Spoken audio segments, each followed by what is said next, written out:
Yo, what's up? It's Julz, professional breakdancer, rapper, creative, twin guy you probably met in a coffee shop. Wow, life is testing. Life is always testing. Just started this year off, right off the rip, unexpectedly. Unfortunately, my grandma passed away. It's been maybe like a full week now, and it just doesn't really feel real to me.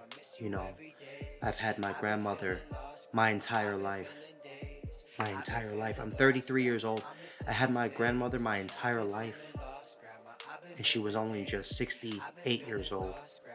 And for a grandparent that's relatively young, I had estimated, or in my head, told myself I had at least 10 more years minimum. Stretch it 15, and best case scenario 20 more years left with her. You know, my grandmother was a wonderful grandma. She embodied what the word grandma means. Unconditional love for the grandchildren. We could do no wrong in her eyes. Her grandchildren were like gold. I remember my uncles and my mom, her children, told me that the day me and my brother were born, something in her changed, and she shifted personalities overnight. And it's crazy because the only grandma I know is the one that loves me and is mad funny and cool. Before that, I just heard tales of this super hard woman who was very aggressive and just different than the grandma I know. I'm sure that grandma was lovely too in her own ways. The mom, right? That was the mom, and then now she's the grandma. My grandma meant a lot to me.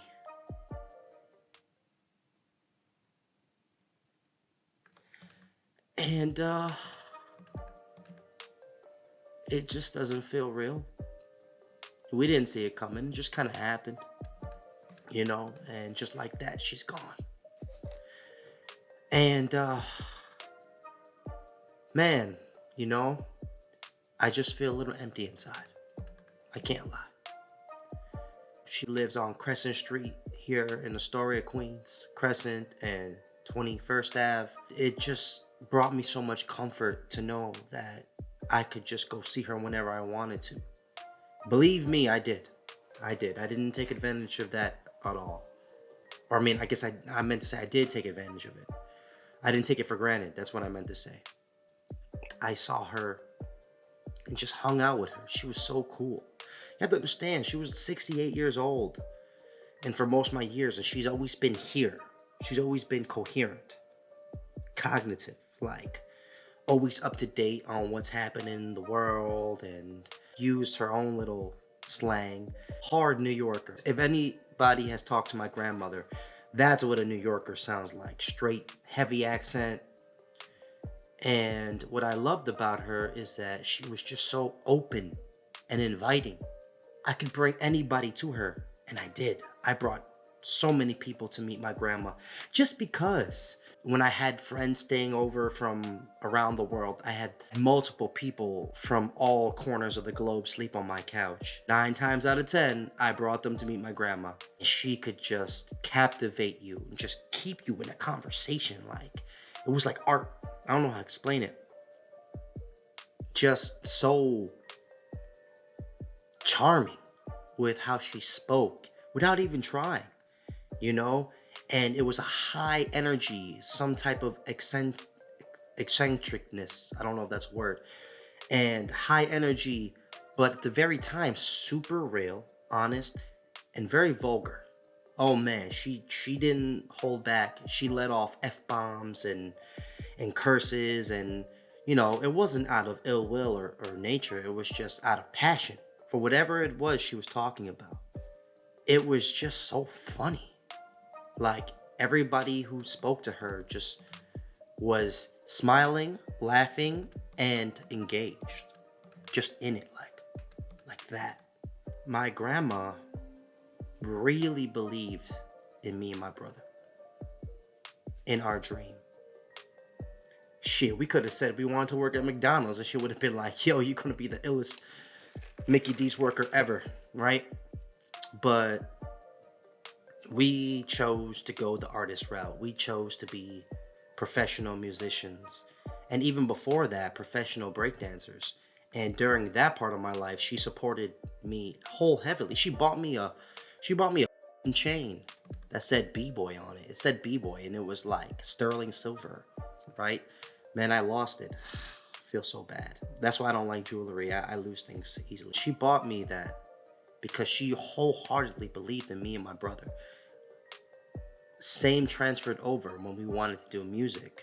She just, right off the rip, was like, yeah, you guys are gonna make it. And when you do, I want a brownstone in the Upper East Side or an apartment in Gramercy Park. I don't know if y'all know, but those are two hefty prices. But man, what a goal to work for. Buying grandma a brownstone has been one of my dreams since I had a dream. Buying, just being able to see her face when I casually stroll with her into Manhattan and say, hey man, grandma, look at this brownstone. Isn't it beautiful? And she like, yeah, it's beautiful. It's beautiful. Yeah. Because that's how she spoke, right? And then just looking at her and just taking the keys. And just, sorry. Taking the keys and just being like, I got you this, grandma. Man, that was gonna be so awesome for like whatever time I had left with her. I had it in my head. It was like, be on world tour because I'm gonna make it. And then in between that time, like between world tours, I was just gonna live in the brownstone with my grandma. Have a floor for myself, a floor for her, rent out whatever floor is left to make some extra income. Make music all day, and then the rest of my time off, I was gonna chill with my grandma, and it was gonna be awesome. And I literally planned on spending like 90% of my time with my grandma and making music. And, you know, I never got to do that. I never got to get her brownstone, and it makes me not feel so good. But I know she wouldn't want me to feel that way. And I know that I'm gonna do it. I'm gonna buy it anyways. I'm gonna buy a brownstone for my grandma, you know, because that was what I promised her. I also want a brownstone too. But I'm gonna buy one in Greenwich Village, not the Upper East Side. Upper East Side is cool, but I like Greenwich Village. Greenwich, that's where it's at. So, yeah. Certain things have changed, and I'm gonna buy my grandma a brownstone once me and my brother really hit our make it like a breakthrough, see some real momentum going, shows after shows, and I'm gonna do it, you know. So this is you seeing me right now, proof right here. I'm gonna buy you that brownstone, grandma, and I'm gonna name it after you, and I know you're here with me. I know that you don't want me to be sad. You don't want my brother to be sad, my sister to be sad, my cousin Trinity to be sad, my cousin Joshua to be sad, my cousin Christian to be sad. You want us to be happy. You want us to go for our goals, our dreams. And we're going to do it.